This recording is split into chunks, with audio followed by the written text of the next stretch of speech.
Rádio Rio de Janeiro, a emissora da Fraternidade, passa a apresentar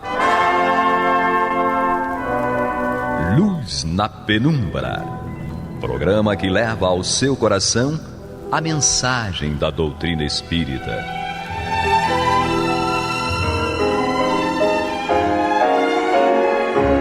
E com vocês, João Nogueira, para estudos de obras póstumas de Allan Kardec. Bem, meus queridos amigos e irmãos, aqui estamos nós com alegria renovada para este programa que é o estudo de obras póstumas dentro do programa Luz na Penumbra. É a primeira parte com obras póstumas, a segunda parte no dia de hoje com o estudo do Evangelho segundo o Espiritismo, com a Marta Batista e o Antônio de Pádua. E temos aqui hoje o nosso Henrique Parente, mais uma vez, graças a Deus, para nos ajudar a compreender melhor esse estudo de obras póstumas. Bem-vindo e obrigado, Henrique. Eu que agradeço, mais uma vez, a oportunidade de falar dessas coisas tão importantes, né? E pensar sobre elas é um reflexo para a nossa própria autoavaliação, né? E a nossa vida. É verdade. A gente, quando vai estudando, não pensem que são vocês que aprendem apenas. Nós aprendemos e muito com essas reflexões. Porque à medida que a gente vai conversando, a gente vai trocando essas ideias, a gente vai pensando, poxa, não é que isso é verdade? Ou eu pensava de outra forma, ou então o meu raciocínio estava equivocado e agora sim eu compreendi. Enfim, vamos crescendo, vamos evoluindo e é isso que importa. Bom, nós estamos no capítulo que trata da vida futura. Vamos então ao texto de Kardec. O homem não se preocupará com a vida futura senão quando vir nela um fim claro e positivamente definido, uma situação lógica em correspondência com todas as suas aspirações, que resolva todas as dificuldades do presente e em que não se lhe depare coisa alguma que a razão não possa admitir. Se ele se preocupa com o dia seguinte, é porque a vida do dia seguinte se liga intimamente à vida do dia anterior. Uma e outra são solidárias. Ele sabe que do que fizer hoje depende a sua posição amanhã e que do que fizer amanhã dependerá a sua posição no dia imediato e assim por diante. Mais uma vez, logicando, Kardec nos traz, não é, Henrique, essa questão de nós plantarmos o hoje da melhor forma possível e a consequência do amanhã, do depois do amanhã, do daqui a 10, 15 mil anos vai ser refletida, que é essa consequência daquilo que nós fazemos hoje, não é? É verdade. É aquela questão da semeadura e da colheita. Isso. Né? A gente está plantando o quê? Então vamos colher de acordo com o que estivermos plantando. Então, se a gente planta a tempestade, de alguma maneira, simbolicamente falando, vamos colher tempestade. Então, se a gente começa a construir hoje uma visão de vida diferente, nos esforçarmos nesse sentido, né, como alunos, né, reconhecer que precisamos aprender, que não estamos prontos, que sabemos alguma coisa, sim, pois estamos tendo experiências, né, múltiplas aí há dezenas de milhares de séculos. Mas é agora, nesse momento, que a gente começa a despertar para essas coisas, da necessidade da continuidade do aprendizado, das relações de convivência com as pessoas e com as circunstâncias. Vamos nos tornando, se me permitem não dizer junguiano, né, nos tornando menos neuróticos, porque o neurótico é aquele que lida com naturalidade com todas as questões. Esse seria, segundo o Jung, a definição do sujeito não neurótico. Então, a gente vai lidando com as circunstâncias e querendo aprender com elas. Beto Guedes diz numa música, né, acho que com Ronaldo Bastos, como se chama a tua cor? Eu te amo, como se chama a tua cor? Até demonstrando aí a necessidade de acolher primeiro para depois entender. Então, com a vida a gente pode fazer a mesma coisa. A vida vem, as coisas, as circunstâncias vêm. E a gente, a partir daí, a gente vai tentar entender, e não ficar apavorado, né, recuando tudo, fugindo da dor e perseguindo o prazer. Então vamos aprender com Kardec. Vamos aprender com Kardec. É aquela página do Emmanuel, né? Jesus é a porta, Kardec é a chave. Se a gente não tiver a chave, a gente não abre a porta. E aí, para a gente compreender Jesus... Aliás, eu outro dia fiz uma palestra, né? No Grupo Espírita Esperança em Cristo, que era Jesus e Desafios. E aí eu tracei um paralelo, né, com as crenças, de forma geral, que se dizem cristãs.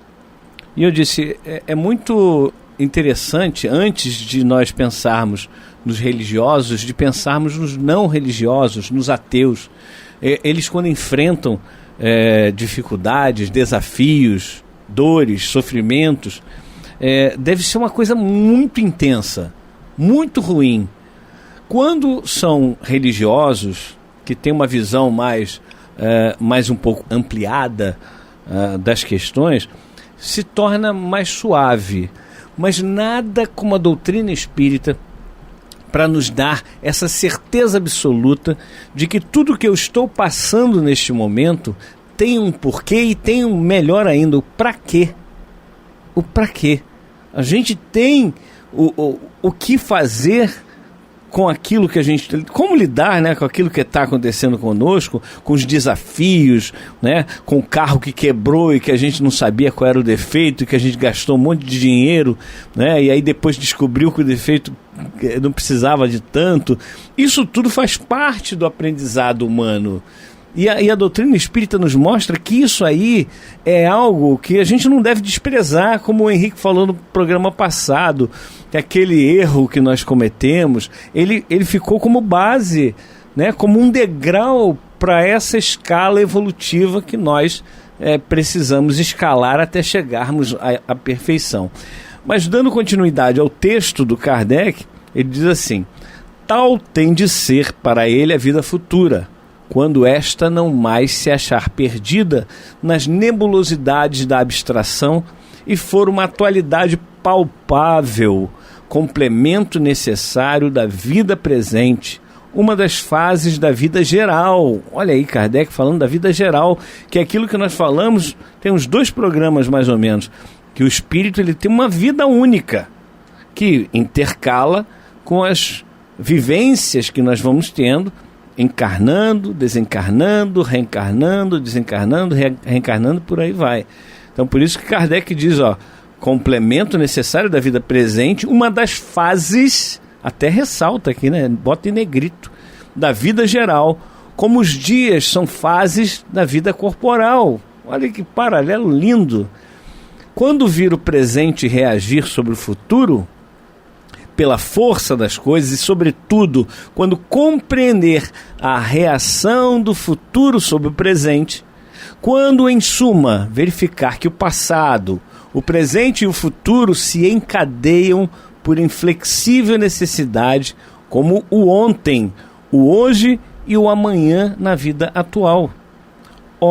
Então suas ideias mudarão completamente, porque ele verá na vida futura não só um fim, como também um meio, não um efeito distante, mas atual.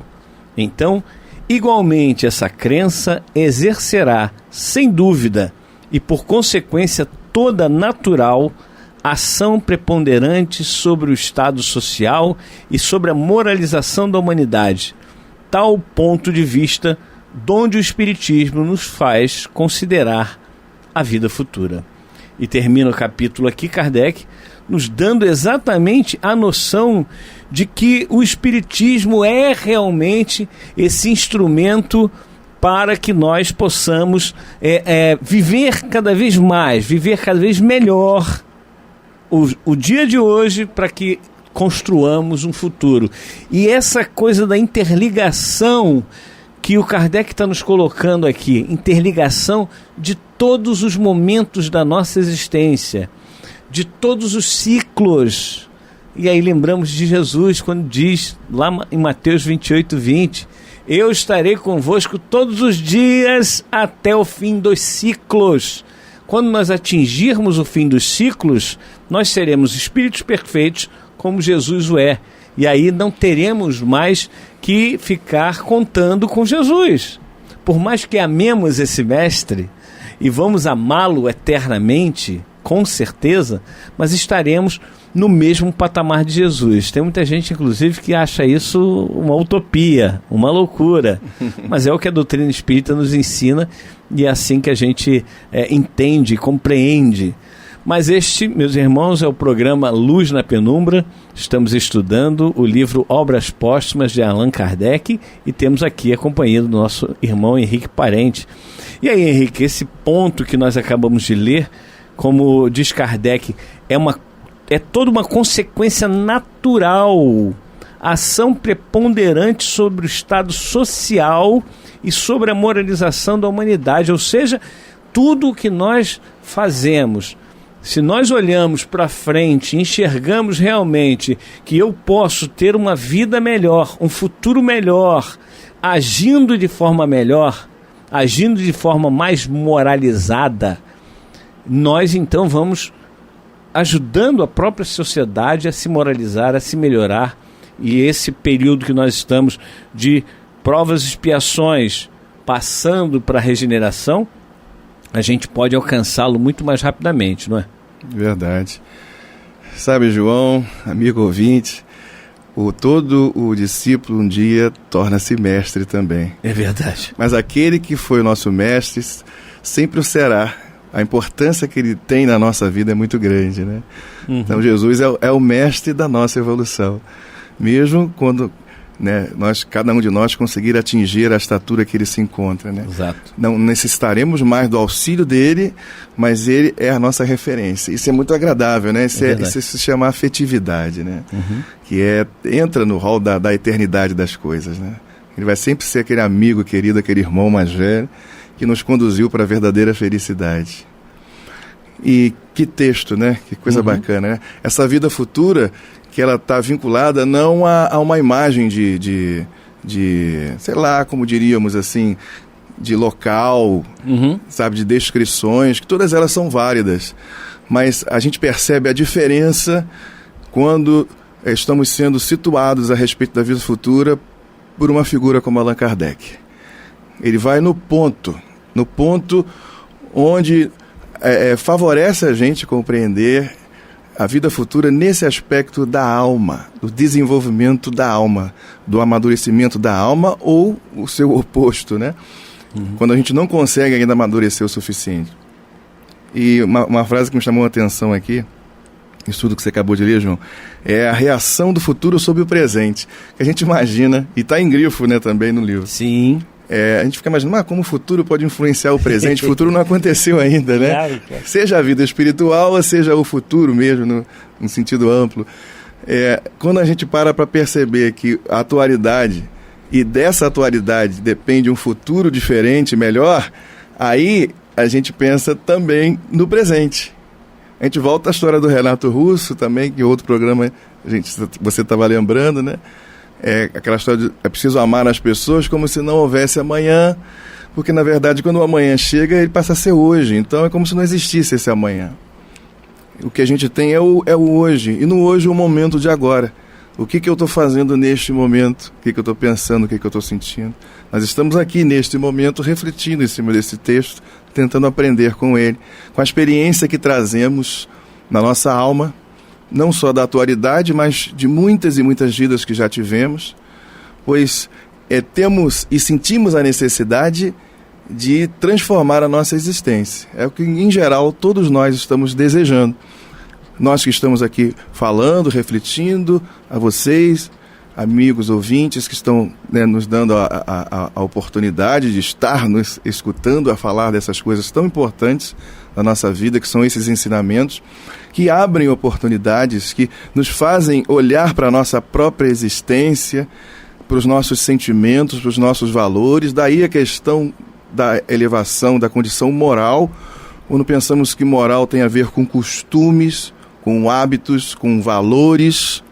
Então a gente questiona se essa moral que a gente tanto valoriza, os costumes, os comportamentos e sentimentos, elas estão de acordo com isso que os espíritos superiores nos apresentam.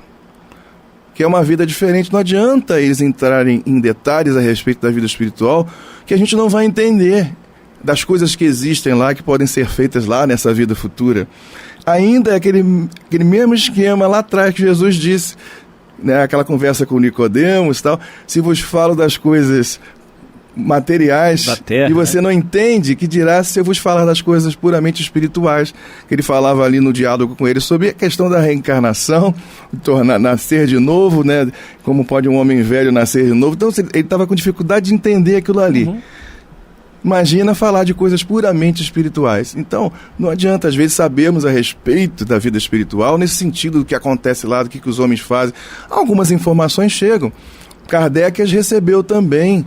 Está lá na Revista Espírita, algumas, né, situações que ele nos conta. Mozart, por exemplo, fala da vida lá no planeta em que ele está vinculado e tal, mas Kardec não trouxe isso para a parte estrutural da codificação, né? Fica ali na revista a título de informação, mas a gente não tem como investigar aquilo lá, averiguar. A gente não vai fazer uma viagem, pegar um ônibus aqui, ir lá em Júpiter para poder verificar e confirmar certas coisas. Mas é interessante saber, ter noções, ainda mais vindo dessas fontes onde a gente percebe que o diálogo ele não gira em torno daquelas coisas que existem lá, e sim da essência vinculada à alma e o seu desenvolvimento. Aí a gente percebe a grandeza do texto, do conteúdo que está ali. Porque a proposta da compreensão da vida futura é nesses termos. É o quanto essa vida futura que a gente idealiza reflete na nossa atualidade. E como a atualidade, o hoje, pode interferir nessa vida futura. No quanto a gente luta, trabalha dia a dia para poder desenvolver em nós percepções que antes não tínhamos. E aprender como usar isso, que a gente às vezes tem um monte de coisa na mão, né, e não sabe o que fazer com elas. Eu costumo fazer um paralelo, Henrique, uma comparação, né, com os anos letivos que nós temos, né? A gente está lá hoje é fundamental que se chama, né? No fundamental, do 1º ao 9º ano. Esse fundamental, ele é realmente fundamental para que você vá para a próxima fase, que é o ensino médio. Né? E do ensino médio realmente é um intermediário para que você vá para a próxima fase, que é o 3º grau ou faculdade, né? Você tem um ensino acadêmico. Se você tiver o plano, eu quero ser médico. Tá, então para ser médico, o que eu preciso? Eu preciso estudar. Eu preciso ter um bom fundamental, um bom ensino médio, conseguir entrar numa faculdade para poder fazer a faculdade de medicina, me formar, me especializar e seguir aquilo que eu planejei para a minha vida. Então, a pessoa é sempre guiada por essa vocação que ela percebe dentro de si. Né? A vocação para ser médico, para ser engenheiro, para ser professor, para ser o que quiser, mesmo que não tenha uma formação acadêmica, mesmo que não tenha estudos, mas a pessoa planeja, eu gostaria muito de trabalhar, por exemplo, no aeroporto. Eu gostaria muito de viver da música, né? Como nós um dia já idealizamos, né, Henrique? Hoje a gente canta, né? A música é um prazer imenso para nós, mas gostaríamos de viver na música, né, Henrique? Com certeza. Fazemos de graça, literalmente, sim, porque dá um grande prazer, mas não fazendo crítica aqui àqueles que vivem dela, sim, porque eles conseguem se dedicar plenamente àquilo. Exato. E precisam um retorno, né? Então, para poder sobreviver. Então, para você alcançar os teus objetivos, você precisa hoje se preparar para esses objetivos.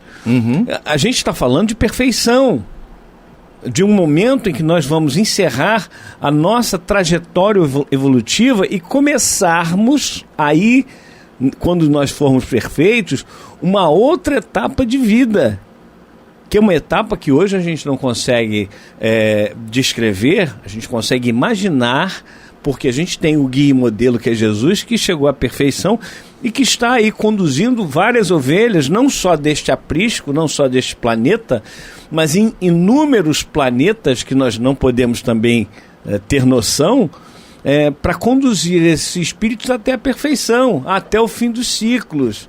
Então, o amanhã, ele é, sim, importante para que nós hoje plantemos, para que nós hoje façamos, para que nós hoje nos modifiquemos e não fiquemos esperando o dia de amanhã, como a gente faz nos dias 31 de dezembro, onde nós esperamos que o ano novo traga para nós coisas boas, não é? É verdade.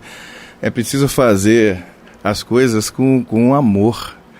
Com certeza. A gente ingressar numa escolha, como você citava aí, a questão das profissões e tal, com amor. Aquilo que a gente escolher, fazer de verdade, de uma maneira em que aquilo traga frutos, literalmente frutos do bem, naquela profissão, naquilo que você faz, por mais simples que possa ser.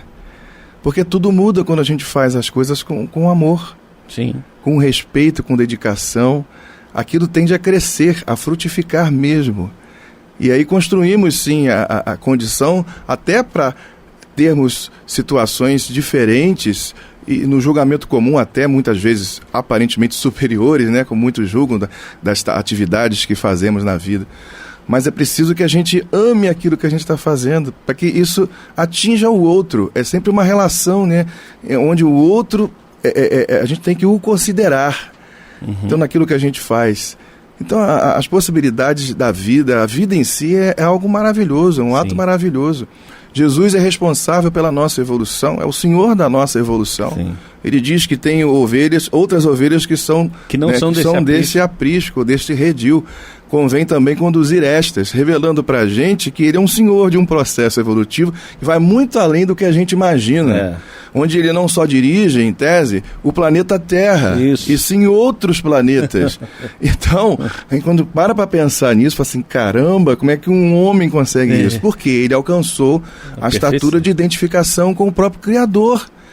E ele tem os seus processos educativos. Talvez difira um pouco de outros espíritos puros como ele, em outros lugares, que a gente não tem como falar sobre isso, mas há essa possibilidade. A doutrina nos informa que, ao chegarmos à perfeição, não vamos ser todos iguais. Não. Vamos ter total conhecimento, 100%, e total moralidade. Mas seremos individualidades, continuaremos sendo individualidades. Seremos espíritos diferentes. Não é um robozinho, né, que a gente vai reproduzir exatamente as mesmas coisas, todo mundo pensando igual, da mesma maneira. A gente não faz ideia do que seja a perfeição. Sim. Mas, assim como nós vemos as diferenças entre nós, e essas diferenças não impedem de alcançarmos a perfeição, de jeito nenhum, é justamente através das diferenças. Isso até ajuda a gente a aprender a respeitar essas diferenças. As escolhas de cada um, os caminhos que cada um escolhe, e aprenda a amar aquela pessoa. Voltando aqui à frase da música do Beto Guedes, né? Eu te amo. Como se chama a tua cor? Depois que você realmente sentir esse amor, depois que nós sentirmos esse amor, a gente vai realmente poder enxergar melhor os defeitos do outro e poder ajudá-lo. Porque enquanto nós estivermos apenas observando os defeitos para atirarmos pedras, porque é isso que a gente muitas vezes faz, a gente vai estar realmente, não estaremos fazendo o dever de casa, digamos assim, né? Estaremos fazendo o dever contrário daquilo que nós precisamos fazer. É isso, meus irmãos, estamos terminando aqui o nosso programa de hoje. Agradecendo muito ao Henrique Parente. Obrigado, Henrique, pela tua presença, pelas tuas palavras, pelas reflexões que são tão importantes sempre para a gente. Será sempre um prazer. Estou à disposição. É isso aí, obrigado. Enquanto Deus permitir. Exato. A gente vai caminhando, né? Agradecendo ao Isaac ali na técnica. Muito obrigado, Isaac. Agradecendo a todos os profissionais da Rádio Rio de Janeiro, da Ilha, de Magé, todos aqueles que se envolvem de alguma forma, e todos vocês, principalmente, porque nos recebem com esse calor, com esse amor. E divulguem a Rádio Rio de Janeiro, divulguem os programas que vocês gostam da Rádio Rio de Janeiro, que assim vocês vão estar ajudando a rádio a cada vez mais ajudar pessoas. Até o próximo programa, se assim Deus permitir. Você está ouvindo pela Rádio Rio de Janeiro o programa Luz na Penumbra, com estudos de obras póstumas na apresentação de João Nogueira.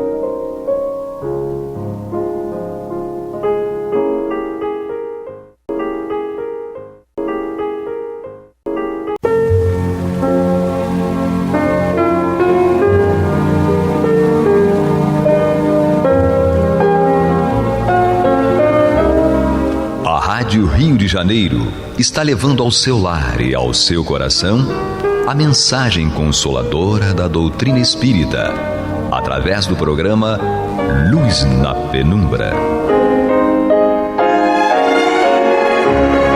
E agora com vocês, Marta Batista e Antônio de Pádua Barbosa.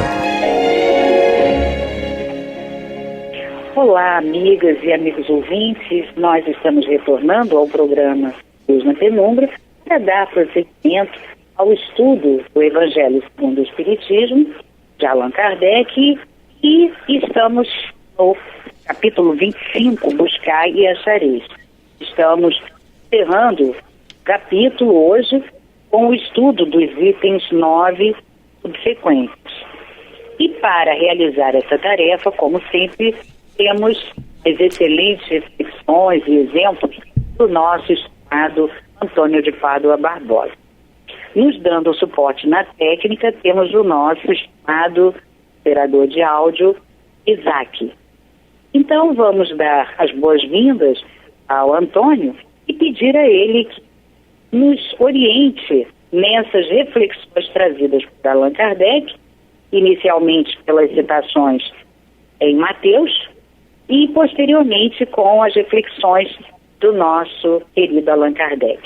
Olá, Antônio, tudo bem? Tudo bem, Marta. Vamos aqui, então, finalizar o capítulo, né? Esses últimos itens aqui são intitulados Não vos inquieteis pela posse do ouro. É muito interessante isso, né? Quer dizer que nós não devemos ficar inquietos pela posse do ouro, mas isso é exatamente aquilo que nós fazemos 24 horas por dia, né? Então nós ainda estamos um pouco longe de atender a esta solicitação de Jesus. Mas vamos ver aqui o que nos traz o Evangelho segundo Mateus. Não vos inquieteis pela posse do ouro, nem pela prata, nem por outra moeda em vossos bolsos. Não prepareis alforge para o caminho, nem 2 túnicas, nem calçados, nem sandálias, porque aquele que trabalha merece ser alimentado. Ao entrardes em qualquer cidade ou aldeia, procurai saber quem é digno de vos hospedar e ficar na casa até que partais de novo. Entrando na casa, saudai-a assim, que a paz seja nesta casa. Se a casa for digna disso, a vossa paz virá sobre ela. Se não for, a vossa paz voltará para vós. Quando alguém não quiser vos receber, nem escutar vossas palavras, sacudi a poeira dos vossos pés ao sairdes desta casa ou dessa cidade. Digo-vos em verdade, no dia do juízo, Sodoma e Gomorra serão tratadas menos rigorosamente do que esta cidade. Isso Jesus falou quando ele estava enviando os discípulos para que fossem de 2 em 2 visitar as cidades ali daquela região, as cidades por onde Jesus ainda não havia passado.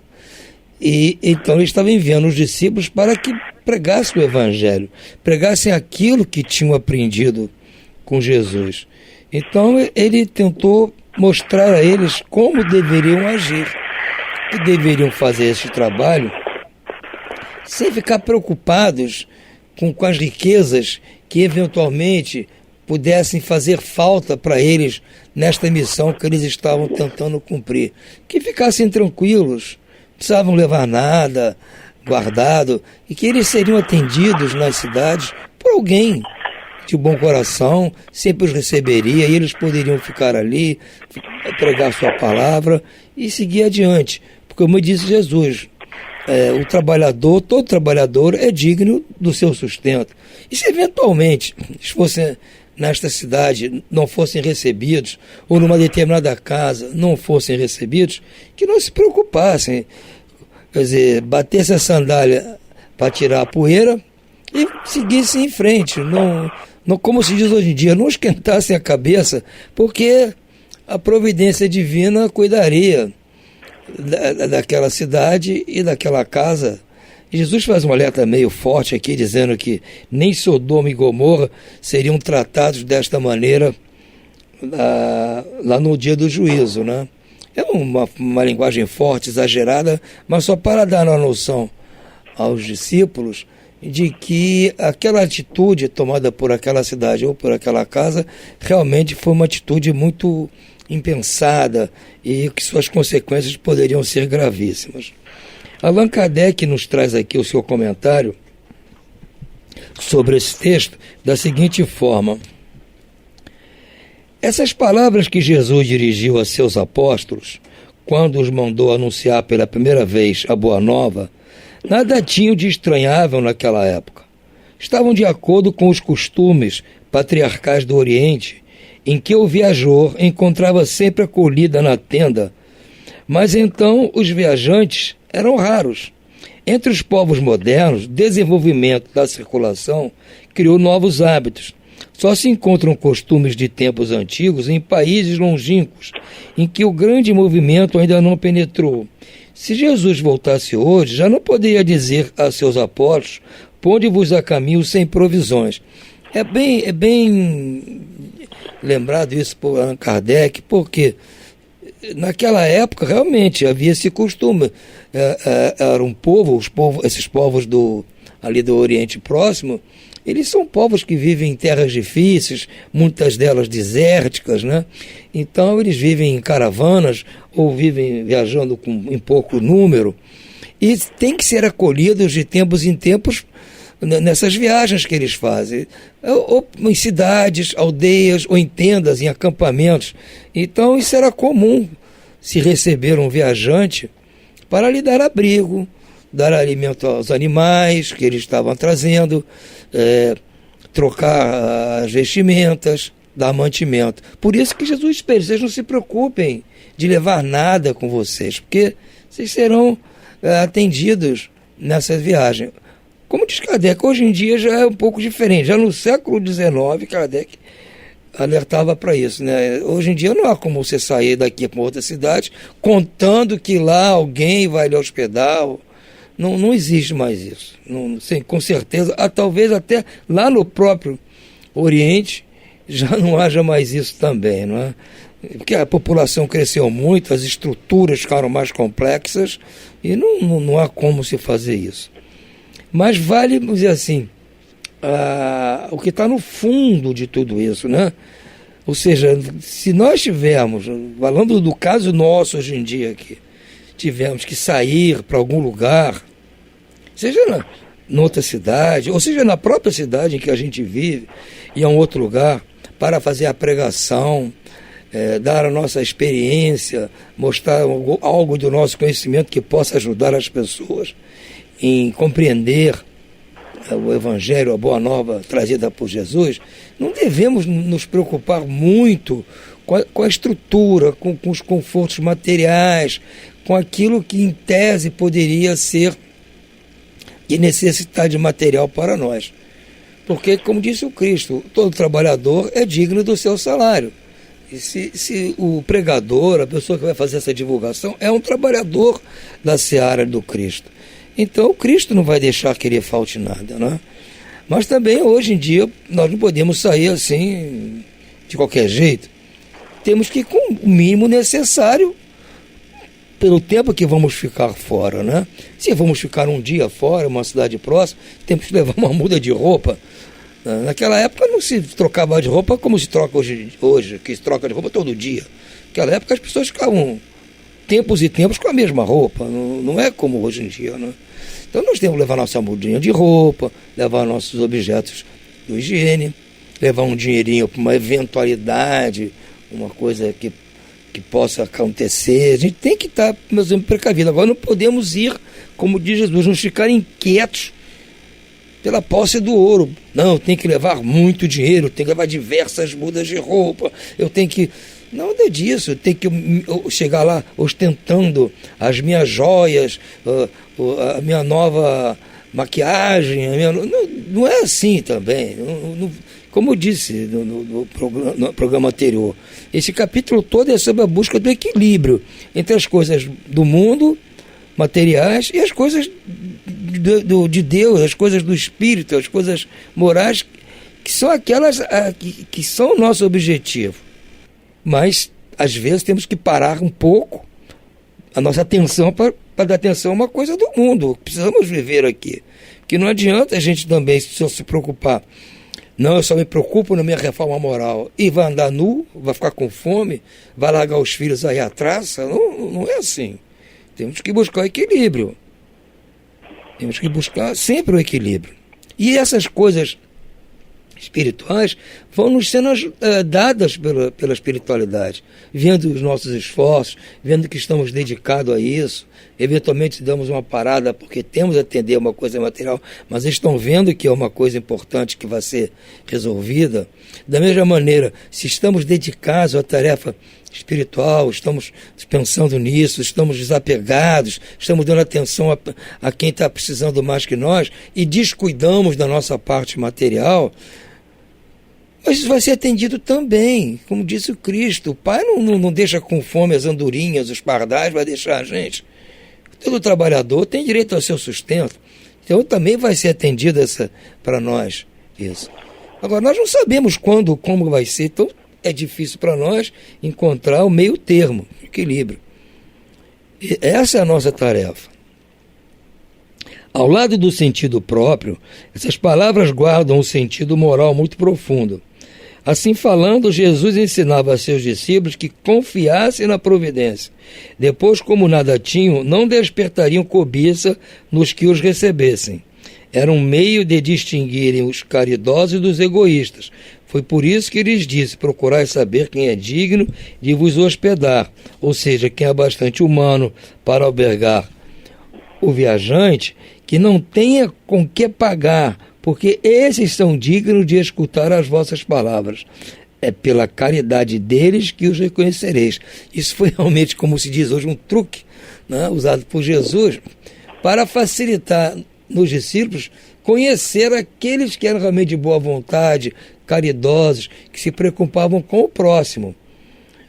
Quer dizer, os receberiam com base nessas premissas, de ajudar o viajante, de atendê-lo nas suas necessidades, e não iam fazer isso visando algum interesse material, porque se eles chegassem lá todos muito bem vestidos, com uma caravana rica, cheio de ouro e tal, a pessoa que os atendesse poderia atendê-los visando uma retribuição, visando um interesse nessas coisas. Então os discípulos nunca saberiam se aquela pessoa era de boa vontade ou não. Ao passo que se eles fossem totalmente isentos dessa parafernália material e pecuniária, eles seriam recebidos por pessoas que não tinham interesse material nenhum neles. Então ia recebê-los simplesmente por uma questão de humanidade, de caridade, de boa vontade. A maneira de distinguir era essa. E se por serem pobres assim, simples, não fossem recebidos, e também ela deixa aquelas pessoas para lá, porque elas não são dignas de receber ainda as palavras do Evangelho, estão longe de ter condições de receber a palavra do Evangelho, ainda não estão preparadas, ainda não estão com aquela túnica nupcial para participar do banquete. Paciência, vai chegar o tempo deles também, mas não podemos colher a fruta antes dela esteja madura, temos que esperar. Então, para esses casos, é preciso esperar. Quanto àqueles que não quisessem recebê-los nem ouvi-los, Jesus, porventura, recomendou aos apóstolos que os amaldiçoassem, que se impusessem a eles, que usassem de violência ou de constrangimento para os converterem? Não fez nada disso. Mandou pura e simplesmente que fossem a outros lugares à procura de pessoas de boa vontade. Ou seja, se eles não fossem bem recebidos pelas pessoas, Jesus não pediu, não, então amaldiçoem, briguem, forcem as pessoas. Nada disso. Deixou cada um dentro do seu patamar, cada um dentro do seu nível de entendimento, cada um dentro do nível do seu coração. Porque Jesus sabe que o tempo vai chegar para todos. Não há necessidade de se forçar ninguém a mudar o seu jeito. A pessoa tem que mudar o jeito dela para o melhor, por si própria. Ela tem que estar convencida de que aquilo é melhor. Não porque alguém lhe forçou, usou palavras duras ou ameaçou. Não, porque ela percebeu nas atitudes da outra pessoa algo de bom para si. Então ela começa a mudar. Puxa vida, eu acho que aquela pessoa está se sentindo melhor, mais feliz com essas atitudes boas. Eu vou mudar também, vou começar a experimentar. Como dizia São Francisco, o exemplo arrebata. As palavras podem convencer, mas o exemplo arrebata. É pelo exemplo. Então eles não têm o tempo de ficar ali convivendo com aquelas pessoas para passar o exemplo. Então vamos deixá-las para um segundo momento e vamos cuidar daqueles que já estão prontos para fazer a conversão, para fazer a sua transformação moral, que é que hoje o Espiritismo busca fazer em nós, que nós busquemos a nossa transformação moral, que nós já estejamos prontos para essa conversão moral. Por isso que muitas vezes a gente vê pessoas que até entendem mais ou menos em tese os propósitos do Espiritismo, mas não conseguem prosseguir na prática, no estudo do Espiritismo, porque elas não estão ainda maduras o suficiente para passar por essa transformação moral. Então, não vamos brigar com elas, vamos deixá-las no seu conforto lá e vamos tocar a vida. A hora delas vai chegar. O mesmo diz hoje o Espiritismo a seus adeptos: não violenteis com essência alguma, não obrigueis ninguém a deixar a sua crença para adotar a vossa. Não lanceis anátema sobre os que não pensam como vós. Acolhei os que venham a vós e deixai em paz os que vos repelem. Lembrai-vos das palavras do Cristo. Outrora o céu era tomado com violência, hoje é conquistado pela brandura. Exatamente. É o que nós temos que fazer. Essa conquista é uma conquista de corações, conquista de mente, não é uma conquista física da pessoa. Então ela tem que ser convencida pela brandura. Você não vai conquistar o coração de ninguém, a mente de ninguém, com grosseria, violência, com ameaça. Não é assim que vai funcionar. Você vai conquistar os corações e as mentes com brandura, com carinho, com compreensão, principalmente. Então, para nós espíritos, é muito importante o estudo desta passagem aqui. Nós não estamos saindo aí para todo lado, por cidade, pregando. Mas nós estamos 24 horas por dia sujeitos a, do momento para o outro, ter que dar uma palavra, uma explicação, responder uma pergunta. Isso acontece toda hora conosco. Então, devemos saber, entender o momento de cada pessoa. Fale também até para outros assuntos que não sejam do Espiritismo, né? Porque, como disse aqui no estudo da última vez que a Marta fez, terminando aqui o item, Kardec dizia: não é com leis que se decreta a caridade e a fraternidade. Se a caridade e a fraternidade não estiverem no coração das pessoas, o egoísmo sempre as sufocará. Então não vai ser com lei alguma e a força que nós vamos mudar ninguém, nem a pessoa, nem a sociedade, nem a nação, nem o mundo. Será com brandura, com caridade, com benevolência, com indulgência e com perdão. Ficamos aqui então, Marta. O que você acha? É que Jesus nos chama a atenção. Kardec tão claramente desenvolve, né, as ideias de Jesus para que a gente entenda a importância da nossa vida aqui na Terra, da nossa busca de uma vida melhor, de conforto, mas sempre com equilíbrio e também na hora você vai passar os seus conselhos, eles nós, logicamente, doutrinários, né, e a tua boa intenção, mas que você, então, mostre para essas pessoas de boa vontade, pessoas que realmente estejam interessadas. Então, nós sabemos que essa forma de divulgação, se ela for na prática, nas ações, será, inclusive, muito melhor, né? Mas é importante que a gente repasse essas ideias. Então, como você falou, a gente tem que buscar o equilíbrio, né? Há objetivos mais importantes do que a preocupação com os bens materiais, mas temos que ter equilíbrio, sabendo que a busca das questões espirituais e morais são mais importantes porque são definitivas, mas precisamos do equilíbrio enquanto estamos aqui na Terra. a busca e o trabalho e a busca do conforto, elas podem nortear a uma vida equilibrada, desde que você não se dedique exclusivamente sem o conhecimento de que existe uma outra busca paralela. Então, se você não souber, é complicado. Daí a importância da divulgação.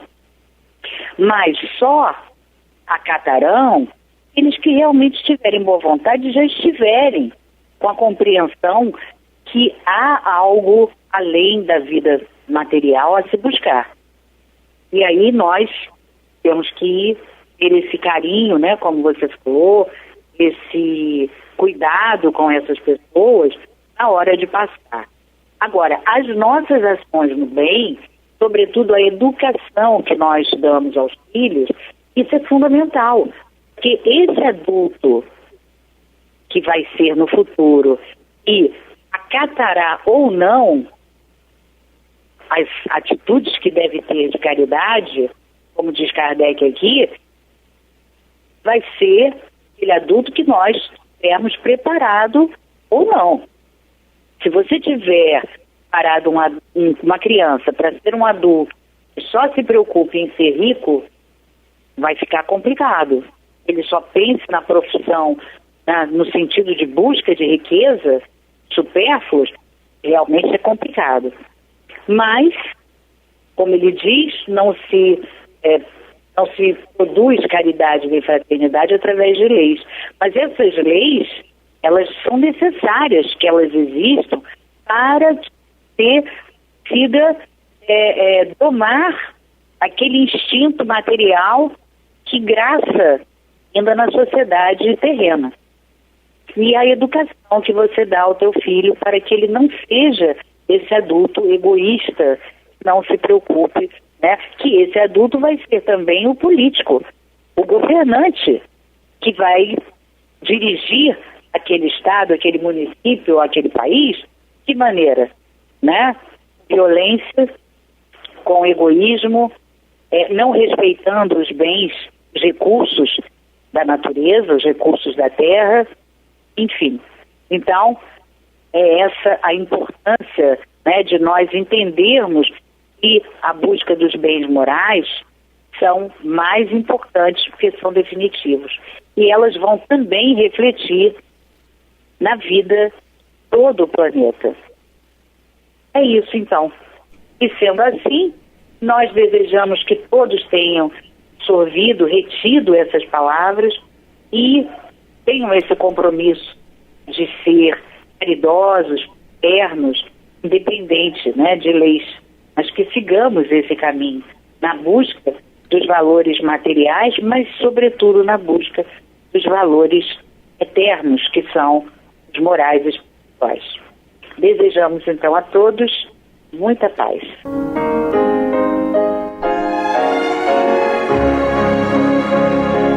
E vamos ouvir agora a prece de encerramento de nosso programa, na voz de Geraldo de Aquino.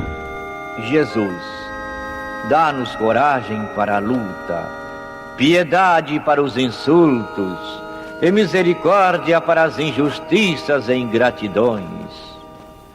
Limpa nossa alma de inveja e ambições mesquinhas, de ódio e de vingança o nosso caminho.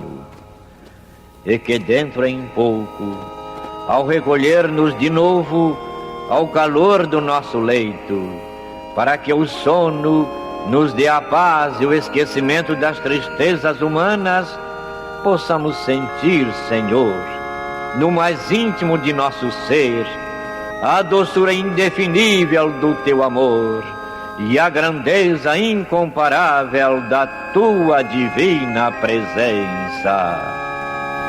Que assim seja.